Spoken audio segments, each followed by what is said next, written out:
अगदी जलद व अचूक बातम्यांसाठी पाहत रहा महामीडिया 24 सदैव तत्पर। सांगली कोल्हापूर राष्ट्रीय महामार्गावरील हेर्ले परिसरात वारंवार होत असलेल्या भीषण अपघातामुळे नागरिकांमध्ये तीव्र चिंतेचे वातावरण निर्माण झाले आहे।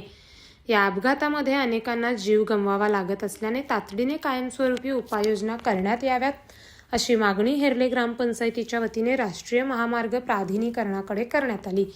राष्ट्रीय महामार्ग प्राधिकरणाचे प्रकल्प संचालक गोविंद बैरवा यांना सादर करण्यात आलेल्या निवेदनात हेर्ले परिसरात रात्रीच्या वेळी सुरक्षिततेसाठी सोलर रिफ्लेक्टर दिवे बसवण्याची मागणी करण्यात आली आहे।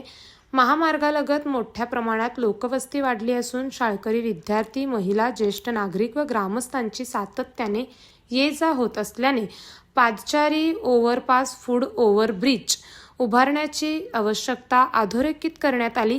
तसेच महामार्गावरील वाहनांचा वाढता वेग लक्षात घेता योग्य ठिकाणी स्पीड ब्रेकर अथवा वेग नियंत्रण उपाययोजना कराव्यात अशीही मागणी करण्यात आली आहे। महामार्गालगतच झालेल्या अतिक्रमणामुळे वाहन पार्किंगची समस्या निर्माण होऊन अपघाताचे प्रमाण वाढत असल्याने अतिक्रमणे तातडीने हटवण्याची मागणी निवेदनातून करण्यात आली। महामार्गाच्या उंच भरावामुळे पावसाच्या पाण्याचा निचरा होत नसून पाणी साचल्याने रोगराई वाढण्याचा धोका निर्माण झाला आहे। त्यामुळे महामार्गाच्या दोन्ही बाजूंना सुसज्ज गटारी बांधून पाण्याचा योग्य निचारा करण्याची मागणीही ग्रामपंचायतीने केली आहे।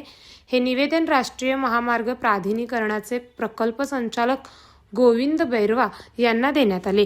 यावेळी हेर्लेचे सरपंच राहुल शेट्टे, ग्रामपंचायत सदस्य मनोज पाटील, बाळगोंडा पाटील, संताजी खाबडे, सतीश कुरणे तसेच अन्य ग्रामस्थ उपस्थित होते। तर मग चला सबस्क्राइब करायला विसरू नका महामीडिया 24 न्यूज चॅनलला। महामीडिया 24 सदैव तत्पर।